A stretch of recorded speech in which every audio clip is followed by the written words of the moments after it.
Hola, buenas tardes. Bueno, seré bastante breve con la introducción porque ya habéis estado escuchando a Diego antes. Ya sabéis un poco de qué va este evento, que es de tener a profesionales que nos cuenten cómo es su carrera, cómo es trabajar de lo que estudiaron. También sabéis quiénes somos nosotros, Teclab Asturias, una asociación para potenciar STEM, para conectar a distintos perfiles. Y entonces puedo pasar directamente a presentar a las ponentes que tenemos hoy para hablar del grado de fisioterapia, que son Lucía Vega. Lucía Vega es fisioterapeuta de atención primaria en el SESPA. Y también tenemos a Raquel, que es fisioterapeuta clínica con desarrollo en ámbito privado, presencial y online.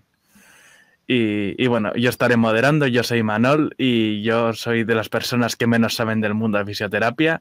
Solo lo conozco haber ido un par de veces al fisio y ya está. Pero mi conocimiento por lo demás es muy escaso. Y bueno, al igual que en las anteriores charlas, iremos haciendo preguntas y conversando con las ponentes. Y comenzamos con la primera pregunta, que es la decisión. ¿Cómo llegasteis a la decisión? ¿Por qué estudiasteis estudiar fisioterapia? Y podemos empezar con Lucía, por ejemplo. Hola, buenas tardes. Bueno, pues yo siempre quise hacer fisioterapia. Nunca me planteé otra opción, entonces aquí sí que no puedo aportar mucho porque es lo que siempre quise hacer. Siempre quise dedicarme a algo de cara al público y medicina, enfermería, ese ámbito de la salud me daba un poco más de reparo, por así decirlo, y fisioterapia lo veía más cerca, más de todos los días y por eso me metí en fisioterapia, pero nunca tuve otra opción. Sí. Sí, entiendo, gracias. Y Raquel, por tu parte, ¿cómo fue la decisión? Pues en mi caso es parecido a Lucía, ¿eh? Siempre tuve bastante vocación y porque yo jugaba baloncesto federada y al estar muy metida por el mundo del deporte, así con bastante intensidad y tal, pues no sé, me llamaba la atención todo el proceso porque en aquel entonces pues digamos que yo estaba muy metida por el básquet y enfocaba mi futuro con algo que tuviera relación y que me mantuviera hasta cierto punto pues vinculada al deporte, ¿no? Y me pasaba un poco como a Lucía porque cuando estábamos preparando, yo no hacía la EBAU, yo hice selectividad, los exámenes y eso, fisio tenía una nota de corte muy alta, en mi promoción era más alta incluso que medicina y eso, y yo tenía mucho agobio, porque era o fisio o, por ejemplo, luego medicina, enfermería y todo esto no me molaba. De hecho, me acuerdo que cuando puse el listado había puesto primero fisio, luego segundo biología, luego ya me había ido a psicología, ¿sabes? Me había alejado de las otras sanitarias, a pesar de que en principio parece que tienen como más relación, ¿no? Pero era como o fisio o la nada, prácticamente. Así que tuve suerte que pude entrar. Pero si no hubiera entrado, hubiera tenido un poco de colapso, creo, ¿eh? Sí, que bueno, también está la opción, que yo conozco gente que lo hizo, no sé si te lo planteaste, en caso de no entrar, esperar un año más, repetir la selectividad, repetir la EBAU y entrar. Creo que no lo hubiera hecho, pero no lo sé. No puedo hablar ahora, no me puedo poner en situación porque hubiera pasado bastante conflicto seguramente interno y no sé qué decisión hubiera tomado. Me parece duro tener que pasar un año medio en blanco y tal. Aparte que no soy muy constante y tal, y entonces creo que no hubiera aprovechado bien el año como en ese proceso de subir nota. No lo sé, ¿eh? No lo sé. No sé lo que hubiera sido de mí. No sé si Lucía se lo hubiera planteado o no. Yo creo que no lo sé. Tampoco. Pero yo la verdad que solo me había metido para fisio porque cuando salieron las notas me había salido muy bien, entonces confiaban que iba a entrar seguro. Y de hecho luego hubo un momento que me dijeron, ¿y si no entras? Y no tenía otra opción, la verdad. Confié demasiado en mí. Sí, pero bueno, por suerte al final las dos entrasteis. Sí. Sí, y es que la alternativa esa, aunque se pueda considerar que pierdes un año, yo creo que sobre todo para la gente que nos está escuchando, que igual tiene su vocación, que sabe sí o sí que lo que más le gusta para hacer toda la vida es X. Pues que... Hay otra opción también que es hacer una FP, que hay varias que las haces y luego puedes hacer el acceder también, que yo tuve muchos compañeros de promoción que se reservan siempre una cantidad de plazas para entrar desde la FP también, ¿eh? Que, mira, probablemente creo que me hubiera optado ahí más por ahí, por hacer una FP de algún ámbito sanitario para luego puentearme, más que repetir la selectividad. Es que la selectividad es estresante. Sí. Sí, y aparte corres el riesgo de echar un año y salir de ahí sin nada. Con el FP, al menos ya tienes el FP. Sí, te puedes yo creo dedicar a que... eso. Sí. Y bueno, la siguiente pregunta es sobre vuestros estudios. ¿Qué considerasteis más relevante en los estudios? ¿Qué os gustó más? ¿Qué os gustó menos? ¿Y qué os pareció más útil y qué cambiaríais? Y ahora por cambiar, Raquel. A ver, yo creo que, no sé, cuando yo estudié en la facultad, estaban casi todas las asignaturas las daban médicos, no las daban fisioterapeutas. Entonces, en mi caso, por ejemplo, al menos en mi promoción, que sé que luego hubo planes posteriores que se fue cambiando un poco esto, las asignaturas, vamos a decir, de índole médica estaban dadas con mucho nivel, que está muy bien porque sientas las bases con eso. Dábamos fisiología, anatomía, patología y todo eso con mucha intensidad y eso es necesario para ejercer bien porque es lo que sienta las bases, pero yo echaba un poco en falta algo más de procedimientos típicos de fisioterapia, ¿vale? También te cambia un poco la perspectiva con los años, ¿eh? Porque asignaturas que, por ejemplo, en su momento yo no les daba nada de importancia porque no me enseñaban el oficio, pero sí me estaban enseñando la profesión, digamos que no les presté demasiada atención, ¿sabes? Pues metodología de investigación la hice, pero salud pública, psicología, tal, bueno, unas asignaturas que estaban por ahí, pero eran de fisioterapia, no llamaban mi atención y con el paso de los años he ido viendo que realmente es importante tener esos conocimientos, ¿no? Para, bueno, pues eso, porque al final no te dedicas solo al oficio, no eres un técnico, ¿no? Eres un profesional de la salud y englobas diferentes cosas que cuando estás estudiando no las ves luego con un poco el paso del tiempo, ¿vale?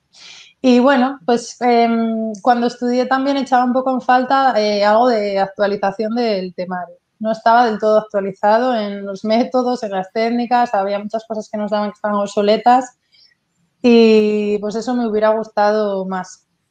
Como puntos a favor, que parece que estoy dando todo negativo, pues las prácticas tuve muchísimas, ¿vale? Son muy necesarias, aprendes mucho de ellas, hasta de profesionales que toques con los que te parece que no están pues, excesivamente actualizados o al día y tal. Puedes aprender ciertas cosas en interacción con los pacientes o siempre está bien ver diferentes formas de trabajar, por lo menos para decidir cómo te gustaría trabajar a ti y cómo no. Vas viendo diferentes cosas y, bueno, vas tomando tus decisiones luego profesionales o de cómo te gustaría tratar a tus pacientes o desarrollar tu trabajo. Tocas diferentes campos, que también está bien. Ver diferentes tipos de pacientes, ¿vale? Porque a los fisios, así a nivel de calle, siempre se nos asocia un poco a las lesiones, deporte, el dolor de espalda y tal, y es algo mucho más amplio que todo eso, ¿vale? Lucía, que está en la sanidad pública, lo verá más que yo. Y pues que hay muchos campos que son muy bonitos y que yo, por ejemplo, prácticamente solo vi en las prácticas y que no he ido viendo luego a posteriori, pero que están ahí y es importante conocerlos porque hay una labor muy importante de compañeros detrás. Y ya está, ya estaría, yo creo. Pues muy interesante. Por tu cara, Lucía, deduzco que alguno de los puntos negativos sigue vigente ahora mismo. Entonces, sí, cuéntanos tu opinión. Yo estoy aquí en la Universidad de Oviedo y sí es verdad que la mayoría de profesores que nos dan las generales son médicos. Entonces, es que es verdad que, bueno, anatomía, fisiología, biología, eso es normal que te lo dé alguien, pues un biólogo, médico, pero luego la parte de la fisioterapia hay partes de los métodos o de esas asignaturas que nos las dan médicos. Entonces, claro, vemos mucha parte que es más médica, que luego a la hora de la verdad pues te viene bien para el trabajo, pero nos hubiera venido mejor dar algo más centrado en lo que vamos a hacer nosotros. Que, por ejemplo, a veces se centran, hablando de cualquier sistema o aparato del cuerpo, se centraban mucho en lo médico y muy poco en la actuación del fisio sobre eso. que al final nosotros somos fisioterapeutas. Eso es verdad que sigue, o sea, cambiaría, pero sigue parecido. Porque luego es verdad que tenemos muchos fisios y jóvenes que trabajaban en su clínica con sus métodos, y también está muy bien que vemos pues muchos tipos de técnicas como pinceladas de la técnica, porque al final nunca ves, no puedes trabajar con lo que te dan, pero sí que, uy, esto me parece interesante para estudiarlo después y formarte sobre ello y hacerlo. Entonces, eso sí que creo que evolucionó en los últimos años, pero bueno, todavía le queda. Y aparte, también lo de las prácticas, muy positivo, no solo las externas, las que hacemos en hospitales, clínicas o asociaciones o donde cada uno las escoja, sino que hacemos prácticas de aula entre nosotros, que al principio pues como que te cuesta un poco porque hay como que perder la vergüenza y eso, pero al final aprendemos, es donde se aprende realmente, que es una carrera muy, muy práctica. De hecho, este año con lo del COVID, yo me preguntaba cómo harían, porque nosotros prácticamente había asignaturas que no tenían teoría, era todo práctica. Y al final sí que es lo que cuenta, lo que importa. Pero sí parecido a lo que decía Raquel, los pros y los contras. Yo me voy a añadir un contra más, fíjate. Si alguien tiene ganas de hacer vídeos se le van a acabar quitando, pobre. No, es una carrera muy bonita y la profesión es preciosa. Pero sí que es verdad que hay bastantes cosas mejorables en la facultad y esto, en mi opinión, pues hay que decirlo también, ¿vale? Para que nadie se lleve luego engaños. Bueno, luego el que entre y quiera hacerlo lo va a ver desde dentro también, no va a ser ninguna sorpresa. Pero sí que es verdad que en mi opinión, también hay como carencia de algunas materias, como prescripción de ejercicio terapéutico o de razonamiento clínico, que deberían ser pilares del tratamiento. Se enfoca mucho en lo que es terapia manual o instrumental o electroterapia y todo eso, se da súper a fondo, pero esa otra parte quizá no. Y debería de tener un poco más de recorrido. No sé si habrá cambiado algo o seguirá igual, ¿eh? Sí. Ahora, por ejemplo, bueno, no sé de qué promoción eres, pero por ejemplo ahora tenemos una asignatura que es prácticamente un cuatrimestre entero de, por ejemplo, suelo pélvico, que es una cosa con la que no piensas nadie, o bueno, no conozco a nadie que empezar a hacer fisio pensando en voy a ser fisio de suelo pélvico, y ahora es una cosa muy demandada y muy actualizada, y sí que tenemos una asignatura prácticamente entera de eso, que está muy bien, porque te abre un campo que si no lo hubiéramos conocido. Y antes sé que no se hacía, no había nada prácticamente de suelo pélvico. No, yo no tuve. Pero por ejemplo, yo hice un semestre fuera de Erasmus y en la facultad en la que yo estaba es que las técnicas las daban mucho más profundas a nivel de que salías utilizando la técnica entera, no dos pinceladas, y sí que se centraban mucho más en ejercicio físico, que es la tendencia que va ahora. Se conocía un poco lo otro porque, bueno, hay que conocerlo, hay que saber de dónde se viene y eso, pero no había una asignatura dedicada a la electroterapia. Era, pues, se puede utilizar aquí, es verdad. Pero bueno, eso ya es la Universidad de Oviedo, que tampoco es todo. Y una duda, hablabais ambas de las prácticas que se hacen en fisio. ¿Cómo son exactamente esas prácticas? Porque hablabas tú, Lucía, de que hay las prácticas que haces en la carrera con los compañeros y luego las que haces en otras instituciones. ¿Qué estructura tienen? ¿A partir de qué curso empiezas a hacerlo? ¿Cómo son las dinámicas? Un poco esos detalles. Las prácticas de aula o de laboratorio, que eran las que hacíamos en la facultad, es donde aprendías tú. Por ejemplo, tenías teoría de lo que fuese, electroterapia o manual o lo que fuera, o neurológico.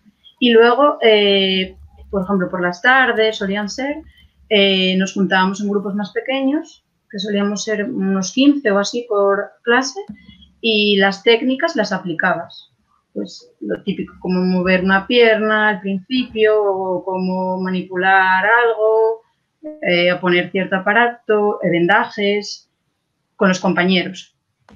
Y la asignatura pues era la mitad práctica, o más o menos, y la mitad teoría. Y el examen lo mismo, había examen de práctica y de teoría. Y esos empezaban en primero, que era la valoración, y luego ibas dando técnicas el resto de la carrera. Y luego, a partir de segundo, ya teníamos en hospitales. Y el último año ya podías escoger clínicas privadas, asociaciones o seguir en los hospitales. Que esas eran, en vez de tener clase, pues era el mes entero de prácticas o 2 meses o lo que fuese. Sí, muy interesante. Supongo que también era así cuando estudiaste tú, Raquel. Era un poco todavía. distinto. Era un poco distinto. Yo en primero ya tenía prácticas de hospital los viernes. Íbamos por la mañana al hospital, que considero que está mejor como ahora, como cuando lo hizo Lucía, porque empiezas en primero, no tienes idea de nada y de repente es como toma un paciente y bueno, por respeto un poco al paciente también, aunque tienes tu tutor de prácticas y eso, yo creo que es mejor que lo hayas probado con personas sanas y así. Y luego yo en segundo tenía un cuatrimestre de prácticas que teníamos de 8 de la mañana a 11 prácticas y luego nos íbamos a clase, prácticas en el hospi. Y en tercero teníamos un cuatrimestre que era por la tarde prácticas. Yo las hice en hospital, pero también podía escoger mutuas y eso, porque quería ver la unidad de lesionados medulares. Me llamaba la atención y tal, y solo la podías ver ahí, entonces yo escogí hospital. Pero era también la tarde entera de un cuatrimestre. Yo no perdía la clase. Tenía el cuatrimestre que tenías las prácticas, tenías clase por la mañana y las prácticas luego de 4 a 8. Era tute ese cuatrimestre. Sí. Y está mejor ahora, de todas, Sí. vaya. Sí, Igual sí, no sé si la carga de horas es la misma, no lo sé, pero vaya, está mejor estructurado y más llevadero seguro.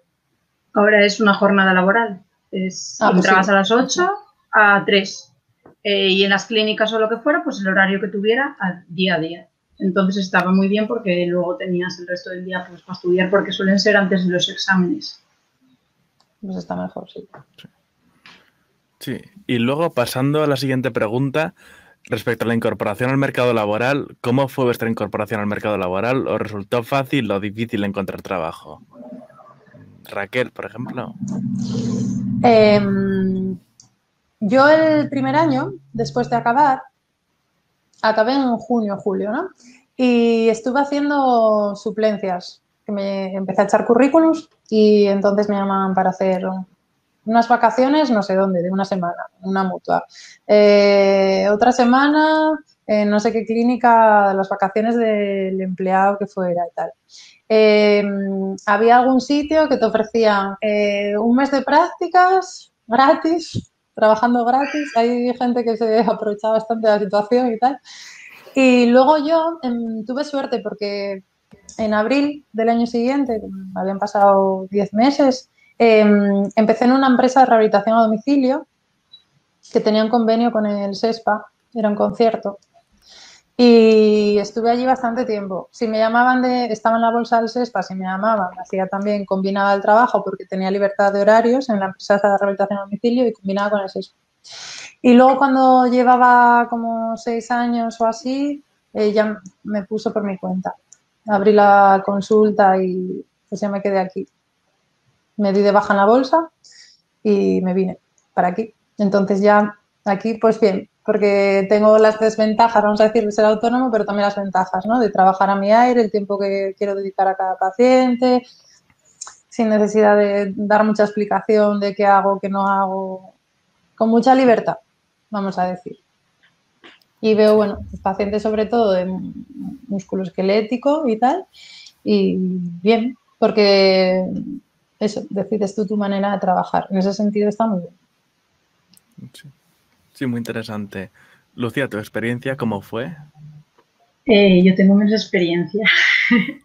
Yo cuando acabé, nada más acabar, trabajé en la clínica donde había hecho las prácticas. Me quedé y estuve 1 año y medio. Y era una clínica, bueno, pues supongo que partía la de Raquel, sobre todo musculoesquelético, un poco de todo, pero bueno, musculoesquelético principalmente. Y después me metí a la bolsa del SESPA, que no me lo había planteado, la verdad, porque es bastante más difícil entrar, pero donde yo vivo pues había pocos pisos en ese momento y me dije, bueno, pues voy a probar. Y tuve muy buena suerte, me llamaron a un contrato bastante largo y entonces estoy en atención primaria, que ya había hecho prácticas también de donde estoy trabajando, entonces muy bien. porque sabía la dinámica, conocía a las compañeras, había buen ambiente y tal, y ahora, bueno, pues no tiene nada que ver porque es fisioterapia más bien, está la parte clínica y otra parte que no se ve tanto en la carrera, que es la comunitaria, que hacemos pues charlas tanto para personas de tercera edad como para niños en colegios. Pues del suelo pélvico hay un protocolo donde estaba trabajando para que las mujeres que acababan de dar a luz hicieran ejercicios. Otro tipo de fisioterapia que es más bien grupal, no clínica, más de prescripción de ejercicio que de dar un masaje. Otra cosa que no se suele conocer. Solo que con lo del COVID pues me pilló, la verdad, que un poco mala época porque, claro, no se pueden hacer las reuniones, los talleres, todo lo que se hacía, pues se bajó un poco. Pero en general, toda la gente que acabó mi promoción, toda trabaja. Creo que nadie está sin trabajar. Todo el mundo hasta pudo cambiar de trabajo si le surgió otra oportunidad. La verdad que en eso muy bien. Muy fácil de encontrar trabajo. Qué guay. Sí, y sobre vuestro desarrollo profesional, ¿os desarrollasteis como esperabais cuando entrasteis en la carrera? Aunque, bueno, por lo que contasteis, vosotros lo que queríais era trabajar de fisio, sabíais que os gustaba y prácticamente cualquier cosa os valía, pero ¿os esperabais justo esto, otra cosa, o no teníais más expectativas que quiero ser fisio? Lucía. La verdad es que fisio al final no es una carrera como estudiar historia o biología, es algo que estudias como la profesión. Entonces, al final piensas en trabajar de fisio. Lo único que, bueno, yo como mucha gente, supongo, bueno, casi todos mis compañeros y eso, entrabas pensando, voy a ser fisio de deportiva, porque es lo guay, cuando tienes 16 años o eso.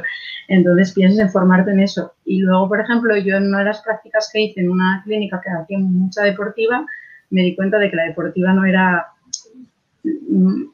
ni muy fácil, era mucho trabajo, mucho más cansado que otras cosas.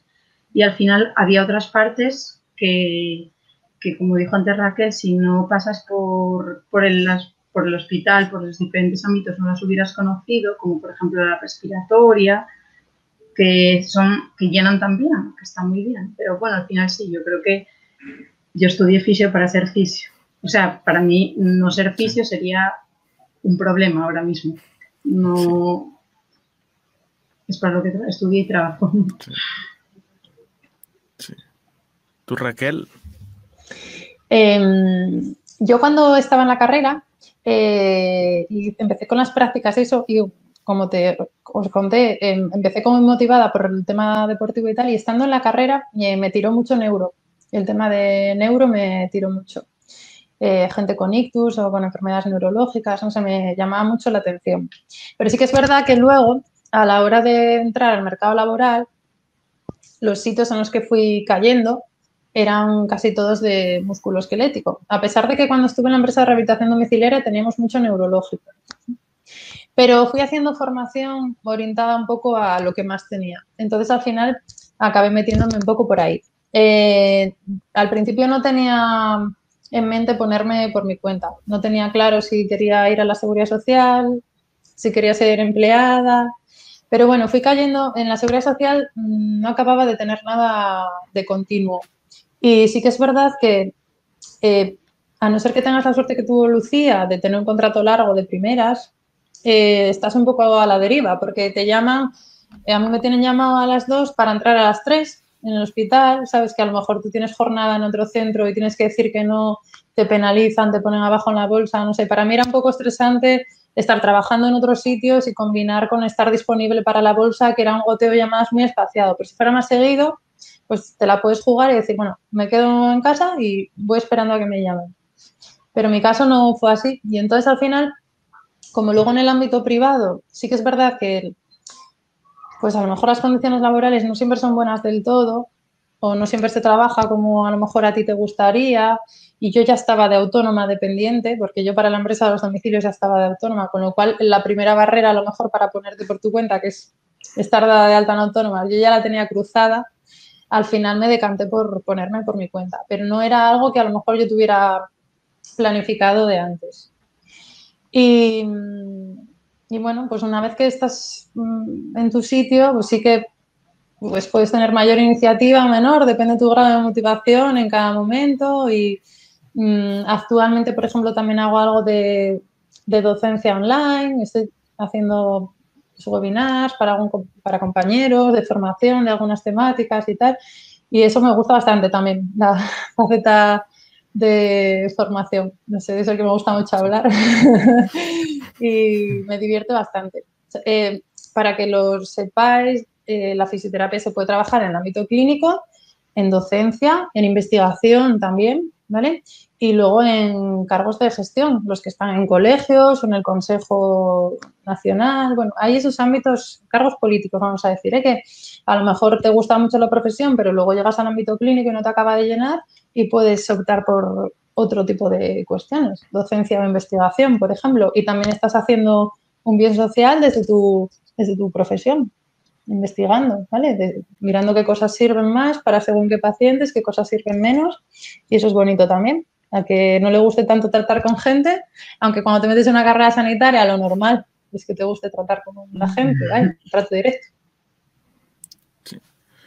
Sí, y una duda sobre el ámbito clínico que comentabas antes, lo de las condiciones laborales, y es concretamente los horarios, porque yo, por las pocas veces que fui al fisio, sé que prácticamente te podían atender a las 8 de la mañana o a las 8 de la tarde, parece casi que vivan trabajando. ¿Qué tal son las condiciones laborales cuando estás trabajando en la privada como fisio, en general? ¿Contesto yo? Por ejemplo, sí. Mira, pasa una cosa. Y es que normalmente en el ámbito privado caes en microempresas de una persona, a lo mejor con otro empleado. O si es una clínica muy grande, podría tener 2, 3, pero normalmente estás hablando no de empresas, sino de autónomos, ¿vale? Entonces, los gastos del centro dependen un poco de tu manera de trabajar y de lo que te quieras equipar y demás, ¿vale? Pasa una cosa, que lo que tu sueldo depende de tu cantidad de trabajo. Entonces ahí pues depende un poco de tu contexto, de las necesidades que tú tengas, de en qué sueldos te quieras mover, del precio que tengas estipulado por sesión y lo que te quede de ganancia y tal. Y luego sí que es verdad que a nivel de calle se nos demanda como mucha disponibilidad, ¿vale? Porque te dices, es que es una urgencia. Ya, pero yo no soy urgencias del hospital, soy un centro, ¿sabes? Entonces, bueno, depende un poco pues, a lo mejor del paciente que sea, de cómo de urgente te parezca que sea y de cuánto estés tú dispuesta a entregar de tu vida familiar. Yo tengo 2 niños pequeños, de 6 años y de 4, y antes de tenerlos, sí te puedo decir que echaba aquí 9 y 10 horas al día tranquilamente, pero después de tenerlos, yo no trabajo más de 6 de media a la semana. Hay días que trabajo 3, 4 porque solo vengo por la mañana y por la tarde estoy libre con ellos, y luego hay otros que sí, que me meto paliza y estoy 8, 9 o 10, pero son 2 o 3 días porque así los otros me garantizo poder estar con ellos. Por ejemplo, yo a día de hoy con mi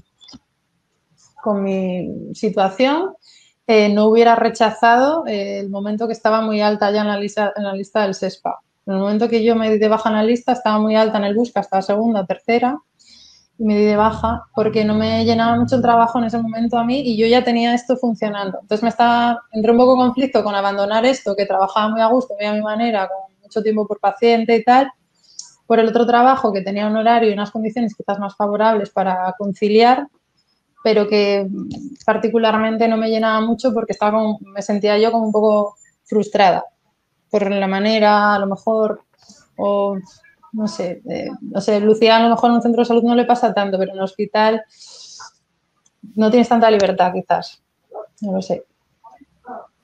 Sí. ¿Tú qué opinas sobre esto, Lucía?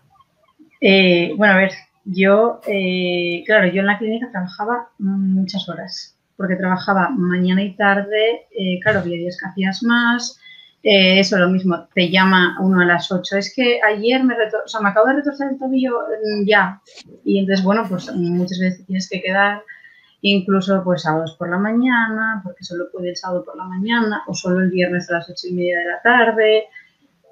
Sí que es verdad que, claro, no es lo mismo trabajar para ti que trabajar para otra persona. Pero sí que es verdad que la disponibilidad horaria en la privada es muy amplia. Y encima luego ya andabas de organizar la agenda, porque que si este luego llega tarde y luego entonces al siguiente llega tarde y bueno, ese tipo de líos. Que claro, eso en el servicio que estoy yo ahora, pues no, porque yo hago mis horas y ya está. Pero claro, yo tuve suerte de tener un contrato muy largo. Porque yo cuando dejé mi trabajo me llamaron como para un día, para dos, lo típico. Y luego me tocó el contrato largo. Entonces, pues si tienes la suerte de que te toque algo largo o que puedas tirar una temporada, sí. Pero bueno, yo lo ideal que veo es lo de Raquel, por ejemplo, que pueda organizarse su horario. O que ella además opta por ello, porque hay mucha gente que aunque tenga la posibilidad de organizárselo como ella, asume todo el trabajo que venga. Y, a ver, al final sí, tú tienes que pagar a tus autónomos, tus facturas, a tus empleados, tienes que hacerlo, pero también hay gente que abusa. O sea, como paciente, digo, no el jefe. Sabe que tú necesitas que vaya, así que pues quiero a las 9 de la noche, pues a las 9 de la noche, o a las 2 a la hora de comer, a mí es la hora que me viene bien, pues ese día comes a otra hora o no comes y ya haces todos los pacientes de ese día. Claro, eso sí que yo es lo que peor veo de mi trabajo.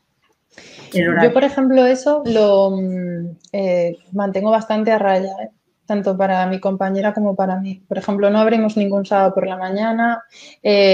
Como máximo, y haciendo excepciones, cogemos a la gente de 8 a 9 y no de manera rutinaria, sino solo si sabemos que no hay otra hora. A mediodía no cogemos a nadie porque la gente tiene que poder hacer el esfuerzo también para venir. Quiero decir, cuando van al centro de salud se moldan para ir de 8 a 3 porque ese es el horario. Y a veces te dice la gente, no, pues cógeme al salir. Yo, no, porque es mi horario. O sea, yo mi horario acabo a las 8 y yo les explico así como todo lo amable que puedo, es que tengo una familia en casa y en algún momento la tengo que ver. Sí. Entonces, yo creo que todo el mundo más o menos se adapta. Evidentemente, siempre puede haber algún paciente que le parezca mal y lo pierdas, pero igual que no se le exigiría a cualquier otro comercio eso, un horario fuera del horario estipulado, al centro de fisioterapia no debería exigírsele tampoco. Pero como cada uno desarrolla su trabajo como buenamente puede, cada uno sabe sus circunstancias y sus necesidades, yo al menos sí me puedo permitir hacerlo así. Prefiero ganar menos, pero vivir más, vamos a decir. Y estoy conforme con hacerlo así. Pero no juzgo a nadie tampoco, porque cada uno sabe lo que tiene en casa y las necesidades que tendrá y lo que considera justo ganar acorde a lo que trabaje. Que eso es lo que tiene, pues, el tener un negocio.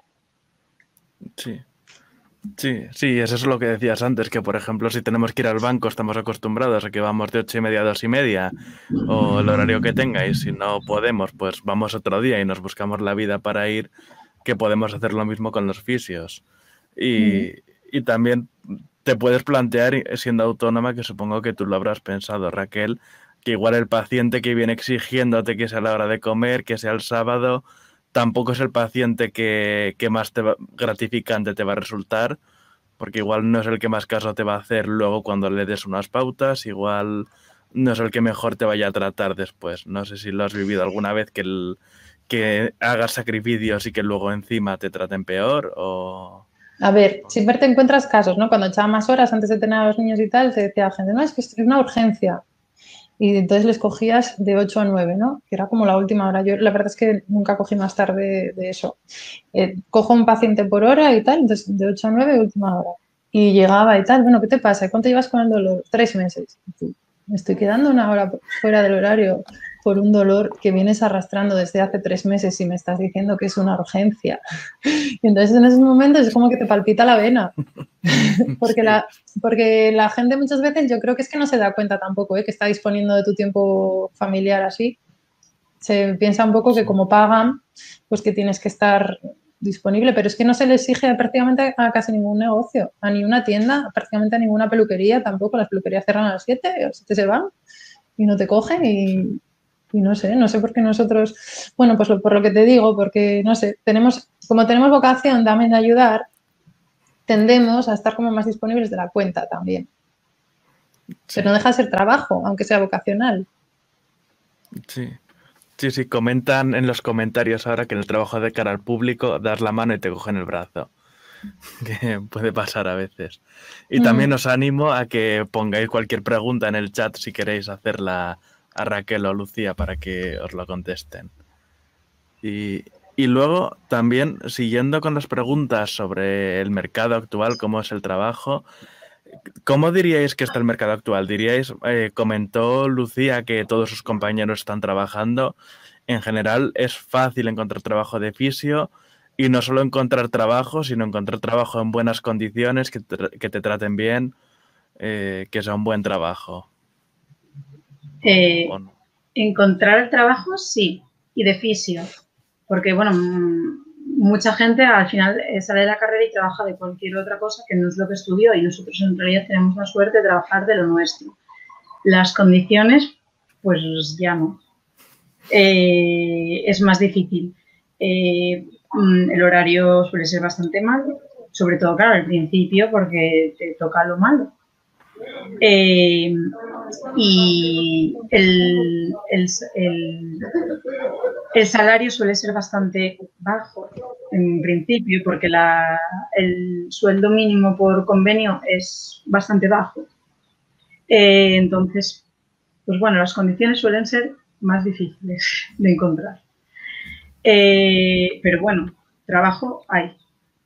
En la pública, que se supone que es donde mejor se cobra a nivel o mejores condiciones tienes a la hora de horarios, de unas condiciones de vacaciones, y eso pues es muy difícil entrar. O sea, hay gente que tiene pues 20 años de experiencia trabajando y no tiene todavía la plaza o todavía no tiene un contrato estable o algo así.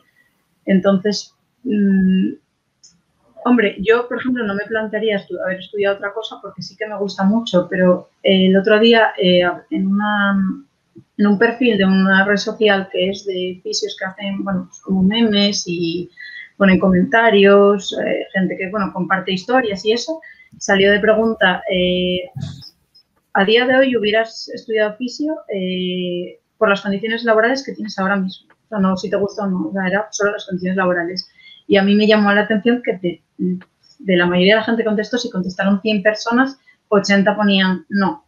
De hecho, estoy estudiando una oposición a otra cosa o me estoy metiendo a otra cosa tipo docencia, porque puedes hacer el máster de docencia y dar módulos o eso de salud. Me llamó mucho la atención. Que, o sea, trabajo hay, pero las condiciones no son las mejores. No puedes aspirar a ser rico, vamos, no es como otras cosas. Sí. Sí, y tú, Raquel, por tu parte, ¿qué opinas? Bueno, estoy totalmente de acuerdo con Lucía, las condiciones laborales son malas. Es lo que os comentaba antes, que muchas veces son empresas de uno y pues a efectos de contratación, por ejemplo, a mí me cuestan bastantes quebraderos de cabeza cada vez que tengo que echar números para contratar. Es difícil porque a los autónomos las condiciones que hay son las mismas que para una empresa que tiene, no sé, 200 empleados y tu nivel de riesgo, ingresos y tal puede ser mucho más fluctuante. Entonces, en ese sentido es difícil. Sí que es verdad que también estamos muy poco representados en la sanidad pública, porque, por ejemplo, la OMS dice que la recomendación es que hubiera un fisioterapeuta por cada 1.000 habitantes y en España hay 0,1 por cada 1.000 habitantes. Estamos muy por debajo del ratio que se consideraría óptimo. Yo espero que esto se vaya empujando un poco más, espero que esto tenga más representación y luego sí que es verdad que yo conozco compañeros que no encuentran condiciones laborales buenas aquí y van a probar a otros países. Y en Francia, por ejemplo, las condiciones laborales son mucho mejores y pues al que no le dé pena marchar puede ser una opción. Y en Inglaterra también. En Inglaterra estamos muy bien considerados. Estamos en los hospitales, en todas las plantas, turno mañana y tarde, mucho más representados en número. Bueno, en España, en ese sentido, en la sanidad pública no estamos todo considerados que deberíamos estar.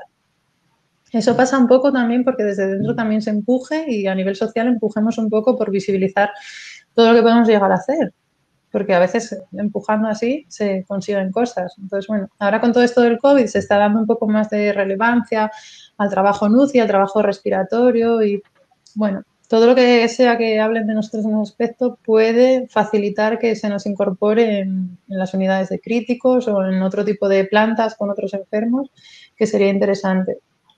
Pero mira, yo reflexiono mucho esto, ¿cómo va a haber solo un fisioterapeuta por cada centro de salud si a lo mejor hay 10 médicos y 10 enfermeras? Es que no, casi te diría que por cada cupo de médico y enfermera debería haber uno para que la gente estuviera bien atendida y hay uno para todos. Entonces, entre que la gente no llega, que cuando llega pasa una lista de espera de 3 meses y que luego cuando llega el fisio tiene muchos pacientes allí a la vez y hace lo que puede.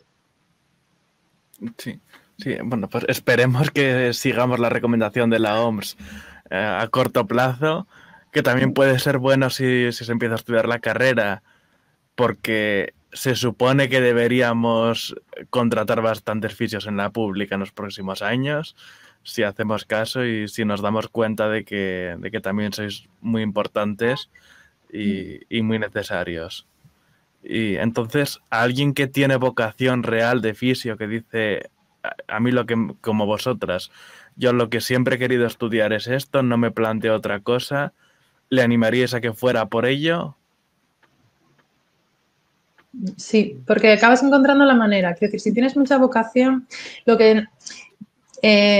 ver, luego cada uno tiene el grado de iniciativa que tiene, pero yo creo que si tienes un poco de iniciativa y te mueves un poco y te arriesgas hasta cierto punto a ir cambiando de trabajo para ir mejorando tus condiciones y tal, a algún sitio llegarás que sea buen puerto, ¿eh? No todos los trabajos, la mayoría son muy malos, pero no todos son malos. Entonces, cuanto más vocación, yo creo que es más fácil que tengas una motivación para intentar desarrollarte profesionalmente e ir alcanzando tus objetivos, ¿no?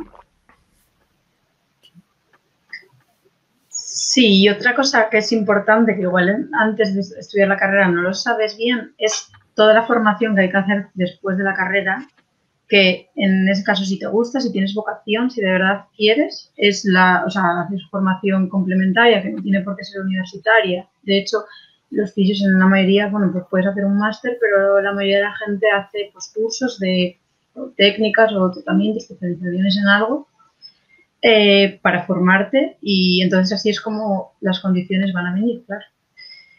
Aunque no sean mucho mejores, pero por ejemplo si te gusta neuro y acabas formándote en neuro, irás a una clínica en la que estés bien o en lo público o en una residencia, porque al final hay muchos ámbitos en los que puedes trabajar. O sea, yo sí animaría a la persona, pero también es algo que lleva un proceso. Aunque empieces a trabajar pronto, al final yo sé que me falta muchísima formación y de hecho estamos continuamente formándonos y el COVID me vino muy mal porque en nuestra profesión pues bastante mejor la formación presencial, yo creo. Entonces, pues sí que tenía, por ejemplo, vistas hacer algún curso, algún experto que pues, para dentro de un tiempo, cuando pase el COVID. Sí. Sí, y eso que comentas, la formación continua, sí que es especialmente importante en la carrera de fisio, supongo, que ahora en realidad en todos los campos, porque estamos en un mundo en constante cambio, todo va cambiando muy rápidamente con la tecnología, nuevas cosas que se van descubriendo, cualquier carrera que estudies vas a tener que renovarte continuamente, pero supongo que especialmente lo vuestro, porque además la carrera supongo que es más general y luego ya cuando acabas te vas especializando en algo en concreto, en deportiva, en lo que sea, ya trabajando y durante los años, que además si decía Lucía que muchas veces no se hace máster, pues vas, supongo, poco a poco especializándote con tu trabajo, ¿no? Y formación complementaria. Sí, hay un poco yo creo que el grado debería de ser un poco más completo para que no hubiera tanta necesidad de hacer formación de posgrado después. Pero sí que es verdad que todas las profesiones sanitarias por ley por la Ley de Ordenación de Profesiones Sanitarias, la OLPS, tenemos la obligación de estar en formación continuada, porque estás tratando con la salud de las personas y está legislado que lo tengas que hacer así. Entonces, eso es que empiezas y nunca acabas de estudiar. A día de hoy sí que es verdad que antes se valoraba, o yo antes valoraba tener muchos títulos de posgrado acumulados y a día de hoy veo mucha facilidad para la formación autodidacta y no me parece nada desdeñable toda la capacidad de conocimiento que se puede ir adquiriendo así en general, ¿eh? Luego si quieres profundizar en algo, pues quizás ahí necesitarás hacer un curso más a fondo y tal, pero creo que hay un nicho ahí de ir aprendiendo por tu cuenta, ¿vale? Ya sea en bases de datos o incluso en divulgación en redes sociales y tal, que creo que es útil para mantenerte un mínimo de actualización. Sí que es verdad que, a no ser, bueno, en bases de datos puedes profundizar mucho porque tienes ahí artículos de los que quieras, todos los que quieras, ¿eh? Tienes que tener la moral de echarle tiempo si quieres y si no, pues siempre tienes la opción de hacer un curso de una temática concreta y pues eso, profundizar en ella y coger un conocimiento pues más denso. Pero bueno, que bulle mucho ahora, hay mucha facilidad para hacerlo de manera fácil. Sí. Sí, tú, Lucía, supongo que algo similar. Sí, es que, por ejemplo, yo con lo que veo con amigos de instituto, así, de la generación, pero que no estudiaron fisios, que ellos suelen, pues, hacen la carrera, hacen un máster, porque ahora todo el mundo hace el máster y se ponen a trabajar y luego, pues, como que se queda más bien ahí. Y, bueno, yo no hice máster y de mis amigos, bueno, lo sé que hicieron, de fisio, lo sé que no hicieron. Pero eso, como decía Raquel, la mayoría es formarte en lo que te guste, lo que te tire y luego eso, hay mucho de autoformación, lo mismo, de aunque no sea un curso, pues hay unas jornadas de no sé qué, de un fisio que da una ponencia, pues voy a mirar a ver lo que está y como que se tiende mucho a eso, una formación como más... no tanto como de hacer 2 años de formación de un máster especializado en una técnica, sino vamos a ver un poco por otros lados. Y... ¿qué iba a decir? Que de hecho conozco un compañero que, bueno, acabó un año antes que yo, que, bueno, se centró mucho él hizo un máster y bien, luego al parecer el chico, bueno, por lo que comenta, que hizo varios cursos en los que no le gustó mucho esa formación, porque también puede ser que pagues pues 200 euros por un curso de un fin de semana, por ejemplo, y que digas tú, no me aportó mucho. Pues él le pasó varias veces y empezó con la autoformación, a leer artículos, con sus pacientes de la clínica, a intentar reproducir los estudios o las técnicas que utilizaba y al final le va muy bien. O sea, yo considero que le va muy bien al chico y es autoformación todo y lo recomienda. De hecho, a veces en las redes sociales cuando le preguntan, ¿tú qué hiciste para saber tanto de esto? Y dice autoformación. Leer, leer, leer y practicar, practicar, practicar. Sí. Eso sí, sí. ¿Y cómo se practica? Bueno, sí, siendo fisio, ¿cómo practicas cuando haces autoformación?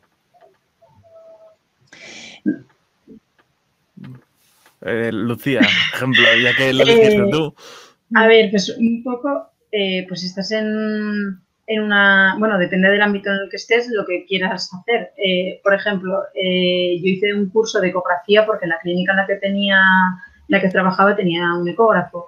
Entonces, al final, pues todos los días, aunque no necesitara el ecógrafo, todos los días tiraba del ecógrafo para mirar, para ir practicando lo que me habían dado en el curso, para buscar y al final, cuando lo necesitaba, pues lo sabía usar.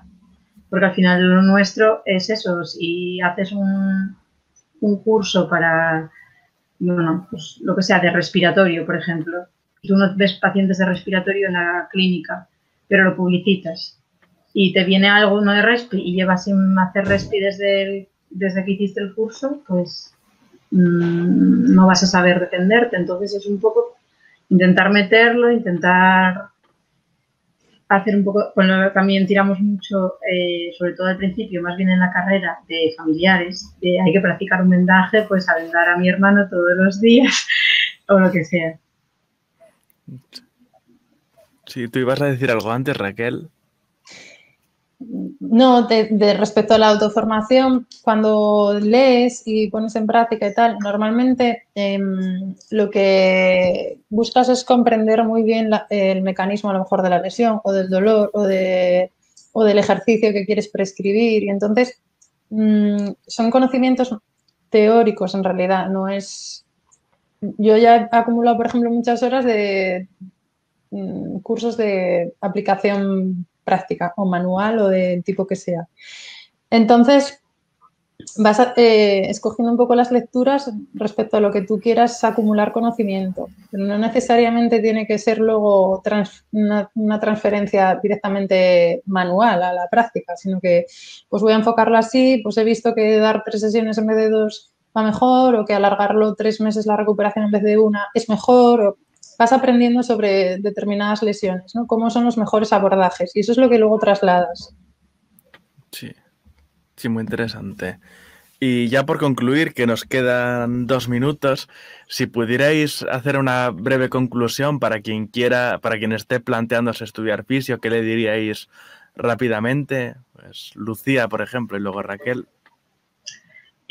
Pues yo le animaría a hacerlo porque es una profesión súper bonita y súper gratificante, que aunque que al final hay muchas más cosas que lo que se ve a la hora de hablar de esto, que hablabas, pues que si el dinero, que si las horas de trabajo, pero luego hay un fondo que si no lo vives, pues no lo puedes explicar, de pacientes que les cambias, bueno, pues le tratas un tobillo o lo que sea, o a otro nivel, y ya pueden hacer su vida más amena o mejor, y eso es lo que al final tú te llevas. Eso es el gran beneficio de la fisioterapia, que sueles ver los resultados bastante rápido y bastante cercano.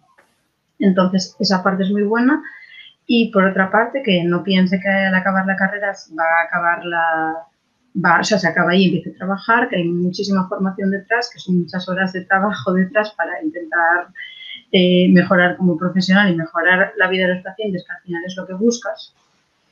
Y luego que, aparte, la carrera, ya hablando solo de la carrera, no del futuro laboral, es una carrera muy bonita donde tienes mucho contacto con tus compañeros, o sea, se suele hacer bastante piña porque son muchas horas juntos, muchas horas de prácticas y que está, o sea, yo estoy muy contenta y animo a todo el mundo a hacerla y eso. Muchas gracias, Lucía. Y Raquel, ¿tú tienes una opinión rápida en un minuto? Sí, pues muy breve. Mira, yo es que soy muy apasionada de la profesión. Entonces eso, pues es un poco lo que decía Lucía, la satisfacción de devolver a los pacientes su vida en el sentido de, pues puedo volver a jugar a mi deporte favorito, puedo volver a subir las escaleras de mi casa, puedo sentarme a jugar con mis nietos. Esa devolución de lo que suponen las tareas de la vida, esa satisfacción personal, pues es que no hay dinero que lo pague esa sensación de haber contribuido ahí pues eso, a que la vida de los pacientes sea lo más plena posible. Respecto a la carrera y todo eso, pues de acuerdo con Lucía, al ser grupos pequeños, pues es bastante familiar, se genera bastante piña, como hay pocas plazas y tal, pues es como un entorno un poco tipo instituto, vaya. Es similar. Es muy llevadera y pues eso, muy guapa. Y la profesión también. Sí. Pues muchísimas gracias, Lucía y Raquel, por compartir vuestra opinión hoy. No conocía nada de fisio y ahora ya conozco un poquito más y me parece que realmente es muy interesante y que tiene que ser muy gratificante vuestro trabajo en el día a día de ayudando a la gente. Espero que también haya sido una charla que le haya gustado al público que estuvo asistiendo, que haya ayudado en la decisión de la carrera. Y me gustaría agradecer también al público, a vosotras y a nuestros patrocinadores, que son Encamina y Empathy, que estoy buscando ahora el logo. Aquí están, nos gustaría agradecerlos. Y también nos gustaría animaros al público asistente y a cualquiera, e incluso a vosotras mismas, si os interesa lo que hacemos en la asociación, asociaros a TecLab Asturias. con beneficios de apoyar este tipo de iniciativas, formaciones públicas y privadas, networking exclusivo y también ayudarnos siguiéndonos en Twitch, haciendo preguntas por aquí y compartiendo el evento. Y bueno, con esto finalizamos. Muchas gracias a ambas.